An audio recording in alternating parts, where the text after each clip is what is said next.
Olá, seja muito bem-vindo ao JR Trade. Influência, tecnologia, inovação. Essa é a Influence.me, uma das principais referências no mercado de marketing digital do Brasil. E para falar sobre o crescimento do setor, a profissionalização dos influenciadores e, claro, contato também ali com as marcas, JR Trade tem o prazer de receber hoje o Rodrigo Azevedo, que é CEO e fundador da Influence.me. Seja muito bem-vindo, Rodrigo. Obrigado, prazer é meu. Antes do nosso bate-papo, eu vou te lembrar que o JR Trade fica disponível nas plataformas digitais da Record, tem também versão podcast, você pode acompanhar pela Record News. Rodrigo, quero começar a nossa conversa conhecendo um pouco da história da Influence.me. A Influence.me começou anos atrás, né? Tem um bastidor, né? Antes da Influence.me, eu tinha fundado uma empresa chamada Comunix, que era a tecnologia utilizada por todas as agências de relações públicas. A gente realizava o prêmio Comunix e, no final, naquela ocasião, os jornalistas eram os grandes influenciadores, ainda são grandes influenciadores. Eu diria que eles foram os primeiros influenciadores da humanidade, eram os formadores de opinião, os jornalistas. Então tinha o Comunix. Então acabou que foi natural essa adição dos influenciadores digitais no escopo. Aí tive a ideia, vamos lançar uma tecnologia para ajudar as marcas a surfarem nesse universo. Porque, diferentemente do jornalismo tradicional, que você tem os jornalistas dentro dos veículos de comunicação, a gente estava numa situação agora que, basicamente, qualquer um podia ser um influenciador digital, né?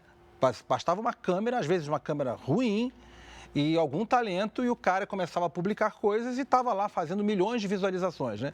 Então, só para você ter uma ideia, no Brasil, a gente estima que já são mais de 2 milhões de influenciadores digitais. Então, você não consegue fazer manualmente. Então, a Influence.me nasceu como um software primeiro, uma tecnologia para ajudar marcas e outras agências a surfarem. Daí, ela deu o primeiro filhote, que foi a agência Influence.me, que é para as marcas que não querem ter o trabalho, então a gente cuida para eles. E por último, a gente lançou a Influence.me Stars, que é a nossa agência de talentos. A gente passou a agenciar a carreira de diversos influenciadores proeminentes, influenciadores profissionais com excelente performance. Então hoje a gente é a Influence.me Studio, que é a plataforma tecnológica, a Influence.me House, que é a nossa agência de influencer marketing, e a Influence.me Stars, que é a nossa agência de talentos. Essa coisa do mercado de influência começou, como você bem disse, de um jeito meio ali improvisado, qualquer um fazia, não tinha muita exigência na hora de trabalhar com um, com o outro, o que não acontece mais, né? Eu gostaria que você contasse um pouco para a gente de que forma a Influence.me tem contribuído para a profissionalização desse setor. Boa pergunta. Assim, realmente, no começo, bastava, exemplo clássico, o Whindersson Nunes, ele gravava com uma câmera muito velha, apoiada em cima de uma caixa de sapato. No sótão da casa dele, com a caixa d'água aparecendo. E aí isso era o que precisava daquela época. Hoje essa fase do amadorismo está ficando para trás porque a competição, a concorrência entre influenciadores está muito acirrada. São muitos influenciadores querendo um pouco de espaço. Então a gente contribui de diversas maneiras. A gente tem cursos grátis para influenciadores, né? Nós temos a nossa academia para influenciadores digitais que ajuda os influenciadores a buscar profissionalização. Com a nossa agência de talentos, a gente, como pré-requisito, influenciador não profissional, a gente nem trabalha, sabe? A gente nem trabalha.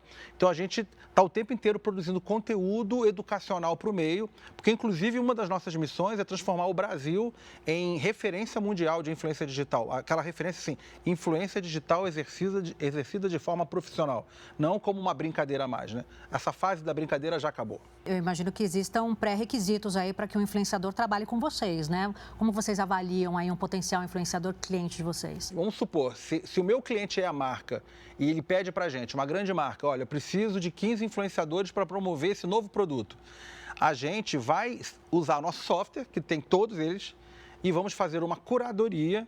E como a gente já está nesse mercado já há vários anos, nós já sabemos um pouco da história de relacionamento com esses caras. E aqueles que a gente sabe que não entregam e que são ruins, não respondem, não cumprem combinado, tem tudo isso, ainda existe. A gente simplesmente, silenciosamente, para de contratar eles. Aí eles ligam para perguntar, a gente desconversa e tal, porque para questão de animosidade. E no nosso caso, aqueles que a gente convida para se tornar nossos próprios influenciadores, né? Para a gente gerenciar a carreira, o nosso próprio relacionamento ao longo dos anos com eles, a gente já identificou quais são os muito bons. Mas o que está em jogo aqui? O cara, assim, não pode deixar o ego falar mais alto. Acontece muito. O cara é novo, começa a fazer alguma fama, imagina, 22 anos, 2 milhões de seguidores, reconhecido na rua, aquilo sobe a cabeça dele. Aí ele começa a não cumprir combinado, não cumprir prazo. E as marcas precisam de prazo. Então, é o mínimo, fazer um conteúdo impecável. Se vai parar para fazer um conteúdo, tem que fazer direito, tem que roteirizar, escrever o roteiro, bolar o que vai fazer. Está cada vez mais parecido com o profissionalismo da televisão, entendeu? Então, são critérios básicos de profissionalismo para você atender bem o mercado. Esse caso foi engraçado, porque eu tenho um histórico como empreendedor de desenvolver empresas de tecnologia. Então, eu fiz a Comunix, era um software. Depois eu lancei a Dino, era outro software. E fui fazendo várias tecnologias. Aí, quando lançamos a plataforma Influence.me, fomos para o mercado vender o software e acontecia com frequência. Eu visitava a grande marca, olha só, esse software vai ajudar você aqui a encontrar influenciadores. Eles falavam, nossa, esse software é incrível, mas a gente não tem pessoas aqui qualificadas. Você não pode fazer para a gente? Faz para a gente. Aí, nunca tinha prestado serviço na minha vida. Então, eu relutei, mas era tanta marca legal, aí eu, beleza, deve ter um problema aí no mercado, vamos... Empreendedor, sabe, né? Empreendedor, para todo problema, busca uma solução. E aí resolvi lançar a Influence.me House. Então foi assim que nasceu. E a Influence.me House, então, ela não existiria. Você perguntou sobre as interconexões entre as áreas. Você não consegue hoje exercer um trabalho com influenciadores digitais sem tecnologia, porque são muitos dados, né? Diferentemente de você, por exemplo, rodar publicidade, uma campanha publicitária em televisão, você tem as agências que são profissionais, você tem os garotos propaganda que são profissionais, você tem os veículos de comunicação que é tudo profissionalizado, é tudo um ambiente muito profissional. Quando você vai para influenciador, você vai falar com os garotos que de qualquer jeito, então você tem que ter um software para te ajudar a botar uma ordem nisso. Então o software nos inspirou a ter a agência, e a agência usa o software para conseguir exercer seu trabalho. E aí, com a agência, a gente começou a contratar muito influenciador em nome das marcas. E aí começou a acontecer o segundo fenômeno. Os influenciadores perguntaram, poxa, Influence.me, você não quer ser minha agência de cuidar da minha carreira? E a gente nunca tinha pensado nisso, vou cuidar de carreira de influenciador. A gente nem precisava, porque todos os influenciadores estão disponíveis para serem contratados por qualquer um. Então, eu podia falar com a agência dele e contratar da mesma forma. Só que existiu uma insatisfação muito grande também com as agências de talentos, que geralmente são exploradores do talento. Eles estão ali para sugar e não entregar nenhum valor. Comissões altas demais, contratos muito leoninos, né? São as grandes reclamações, para sair multas exorbitantes, histórias clássicas de empresários que exploram os seus empresariados. Então, pensando nisso tudo, a gente acabou também, de mais uma vez, cedendo a pressão, lançamos a Influence.me Stars, que o jogo lá é totalmente diferente, o influenciador pode sair quando quer, né? Ele tem uma comissão justa pelo nosso trabalho, e aí começaram a vir os influenciadores. Então, de novo, o software nos ajudou a fazer a agência Influence.me House, que nos ajudou a criar a Influence.me Stars. E essas três coisas em conjunto são excelentes para as marcas. E hoje, quem são os influenciadores mais procurados? Ainda tem aquele critério principal de número de seguidores ou isso se perdeu ao longo do caminho? A gente tem influenciador de 10, 15 milhões de seguidores que a gente agencia a carreira e tem influenciador de 500, 1 milhão de seguidores. Na verdade, os influenciadores menores são comercialmente mais interessantes, tá? Os influenciadores... É muito interessante isso. As marcas, até por uma questão de orçamento, os influenciadores muito grandes custam muito caros. Então, eles são muito procurados por marcas muito grandes, por campanhas muito grandes. E essas situações são raras, tá? Acontecem raramente. O normal é o dia a dia. E o dia a dia é o cara menor, tá? O dia a dia é o cara de 500, 800 mil seguidores. E também os micro e os nano influenciadores para as marcas pequenas, né? Micro e nano são quantos seguidores? O nano é até 10 mil seguidores e o micro vai até uns 100 mil seguidores, tá? Então, esses por quê? É barato, o público dele é muito próximo, então eles costumam ter uma taxa de engajamento maior. O alcance deles é menor. Então, se você for uma marca muito grande, uma marca de refrigerante, que seus consumidores potenciais são centenas de milhões de pessoas, contratar micro ou nano não vai dar, porque você vai ter que contratar 5 mil deles para conseguir chegar numa audiência relevante. Mas para marcas menores, tipo uma marca local, aquela empresa do bairro, entende? Esses micro e nanos são excelentes, porque eles custam pouco e chegam certinho no público que você quer.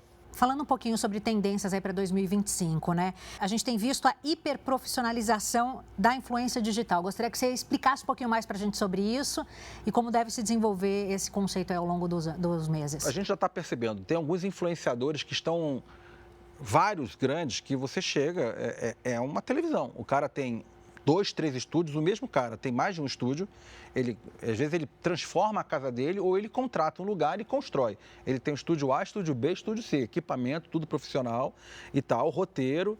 E por quê? Porque a concorrência está muito grande. Então, essa etapa, essa fase da gente fazer de qualquer jeito e bastava você ser divertido, não está ficando para trás, porque o seguidor também amadureceu. Então, na época era novidade, eu vou para o YouTube, vejo qualquer coisa tal. Agora tem tanta coisa para ver, é tanta gente criando conteúdo, que voltamos a uma regra básica da televisão, da audiência, que é conteúdo é rei, né? Teve uma época que deixou de ser, que qualquer porcaria passava, né? Agora está voltando. Então, o termo em inglês, o original é em inglês, né? Content is king, né? Conteúdo é rei. Então, eles estão percebendo. E é uma grande frustração. Tem gente que bota a culpa influenciador, eu tenho que brigar com o algoritmo. Por quê? O algoritmo por exemplo, o Instagram. É ele que decide se o post que você fez eu vou mostrar para mais ou para menos pessoas. Então, bota a culpa no algoritmo. É uma grande justificativa fajuta. Porque o algoritmo nada mais faz do que representar a percepção da audiência. Então, se o seu conteúdo não está agradando a audiência, o algoritmo percebeu e ele fala, não vou mais mostrar, porque eu estou perdendo meu tempo. Eu pego o seu conteúdo, mostro para seguidores que não assistem ele. Então, bota a culpa na audiência, em vez de botar a culpa em si mesmo. O algoritmo não está te entregando porque você foi ruim, porque o seu conteúdo não deu certo.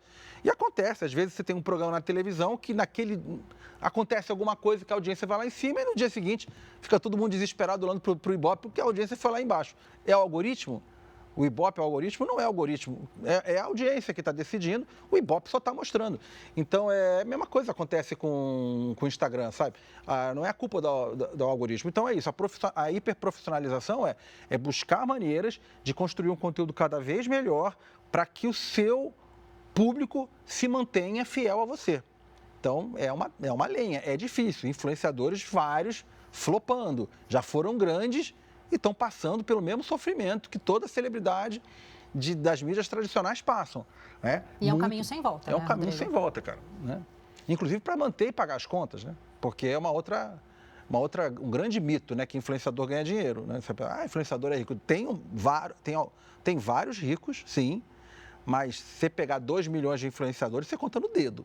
A realidade do influenciador é ganhar entre 500 e 1.500 reais. Isso aí, pesquisa, a gente já fez. Existe, inclusive, aí uma discussão em relação à regulamentação da profissão, né, de influenciador. O que você acha disso? Então, na pesquisa que a gente faz anual, uma grande maioria é a favor da regulamentação.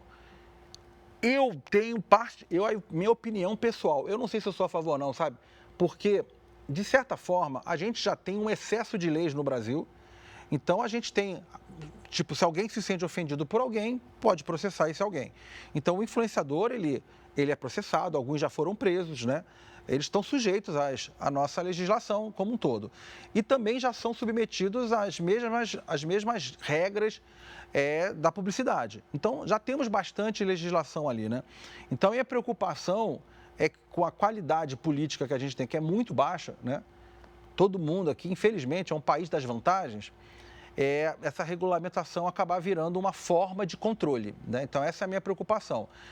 A minha impressão é que não precisa de mais nada, porque a gente já tem a própria lei brasileira em geral, qualquer um pode processar qualquer um e qualquer um pode se defender do outro. Então, já existe ali a nossa legislação brasileira e existe a legislação da publicidade, que também já cabe para os influenciadores. Então, me parece que já está bem guardado, apesar de uma maioria dos próprios influenciadores acham que vale a pena regulamentar. A Influence.me tem um portfólio com cases muito legais, né? Positivo, Aiva, Mondial. Como foi trabalhar com essas 3 marcas? As marcas todas, elas procuram um jeito de tornar os seus produtos reconhecidos. No marketing tem um nome em inglês chamado awareness, é até ruim de falar, mas quer dizer reconhecimento da marca.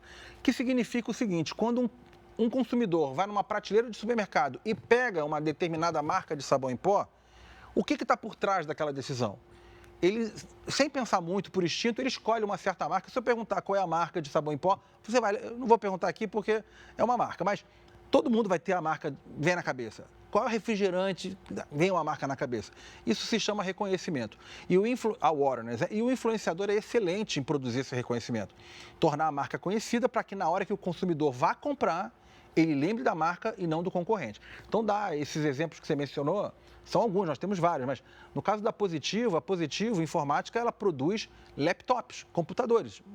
Não tinha conseguido ainda emplacar uma marca de celular no Brasil, porque esse mercado de celular é muito competitivo.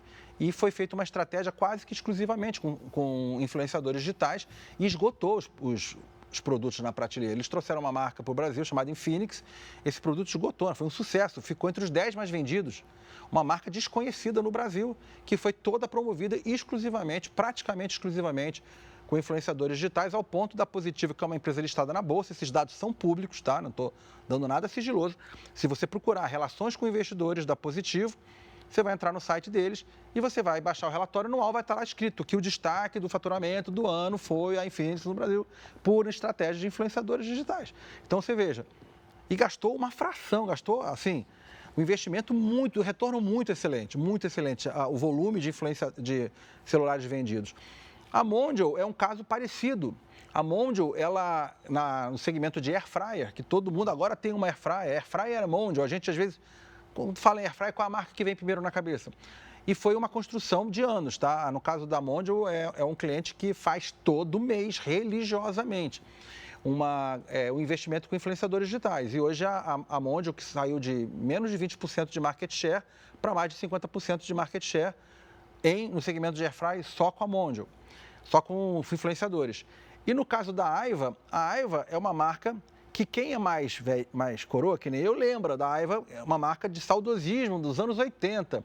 Naquele filme De Volta para o Futuro, o McFly usavam um headphone, da Aiva, ele ouvia aqueles negócios velhos, era a Aiva. Então a gente tinha uma coisa assim, mas a Aiva foi comprada pela Sony, depois foi vendida, saiu do Brasil a marca, ficou fora do Brasil por décadas e agora retornou.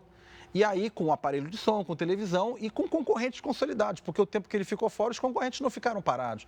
No caso de som, por exemplo, a Aiva tem que competir com a JBL, né? Que está ali, né, investindo uma nota preta e tal, e só com estratégias de influenciadores estamos dando uma canseira no concorrente. Então, tudo isso para dizer que produto, claro, influenciador não faz mágica, assim como televisão não faz mágica. O que é um combinado. Você tem um produto bom, um produto legal, desejado pelos consumidores, de qualidade e tal, e você coloca uma mídia para promover, aí a mídia faz o papel dela, né?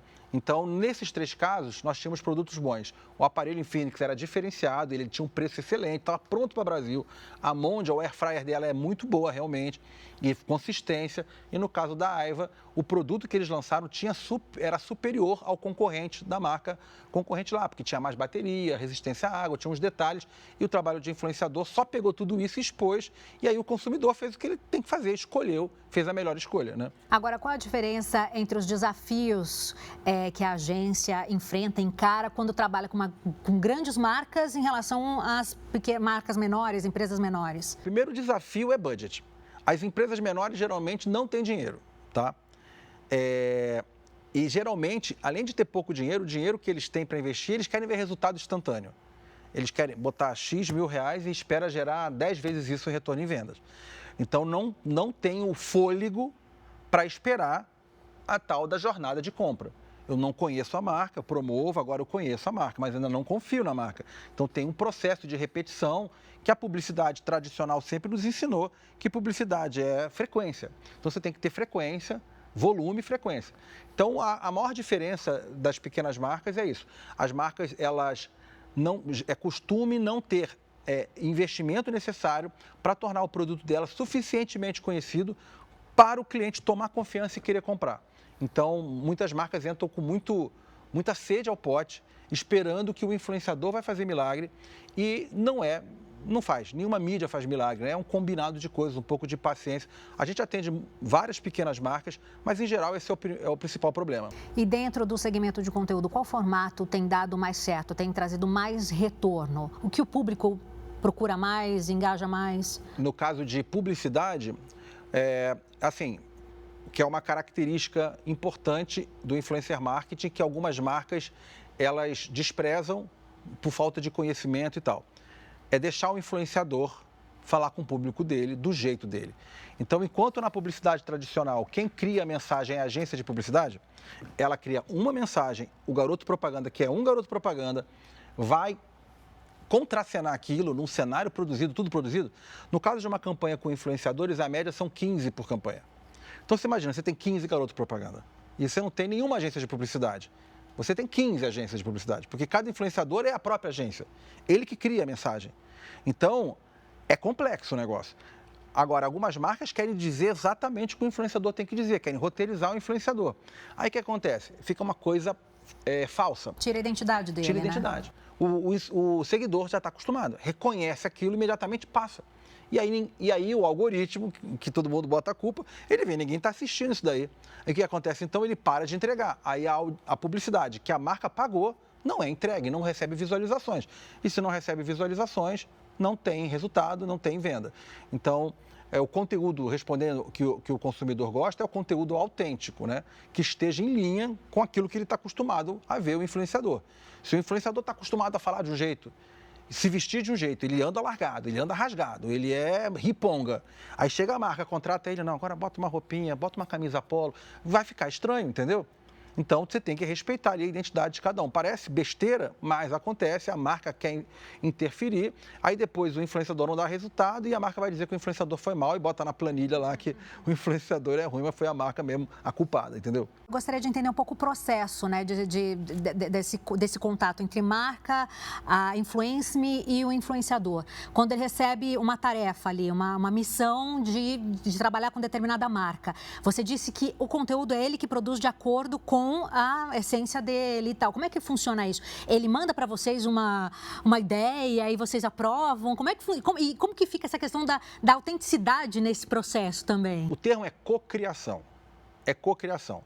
Então, a gente vai conversar com a marca, vamos supor, no caso da Aiva, vou dar um exemplo. A Aiva, nós tivemos a ideia de lançar o desafio Aiva, que seria o aparelho da Aiva versus o aparelho do concorrente.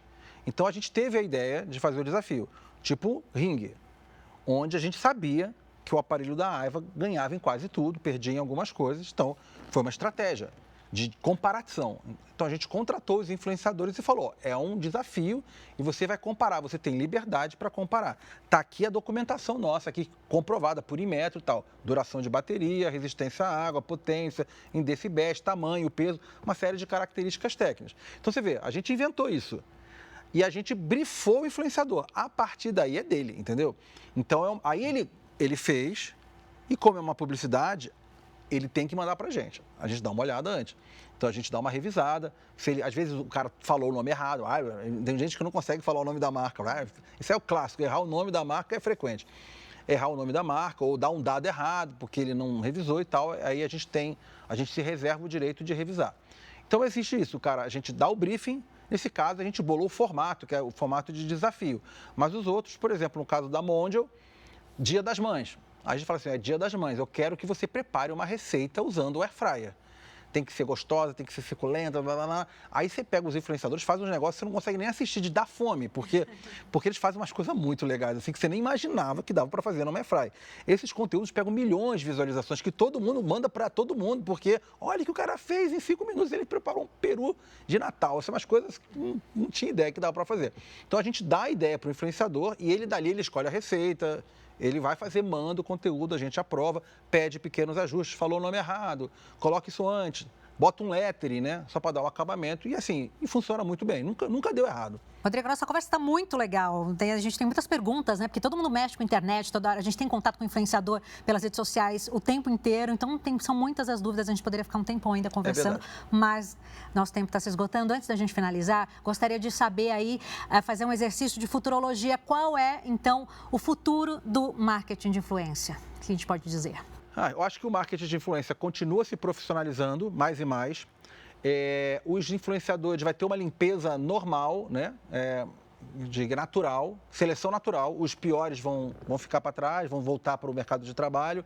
Os melhores vão ascender, vai ter uma consolidação, acho que nesse volume de influenciadores. As marcas vão aprender, ainda cometem muitos erros, porque a profissionalização da marca, do lado do influenciador, mas tem que ter a profissionalização, tem muitos erros do lado da marca também. Então, acho que tem uma profissionalização geral nesse meio aqui. Os micros influenciadores continuam sendo uma opção de baixo custo, excelente para quem está começando, né? E o mercado crescendo, né? O mercado para 2025 já é esperado no Brasil ser um mercado total de mais de 20 bilhões de dólares. Se pegar o faturamento de todos os influenciadores em conjunto, já superar 20 bilhões de dólares. Então, é um baita do negócio para agências, para profissionais, inclusive profissionais de audiovisual, que eles são grandes contratantes, está virando uma indústria que vai gerando melhoria para todo o mercado de comunicação em geral. Então, eu vejo com excelentes olhos. Rodrigo, obrigada. É um prazer conhecer você e saber um pouco mais da história da InfluenceMe. Obrigado a mim. Você encontra todos os episódios do JR Trade nas plataformas digitais da Record, em versão podcast. Você pode acompanhar também na Record News. Obrigada pela sua companhia. Até a próxima.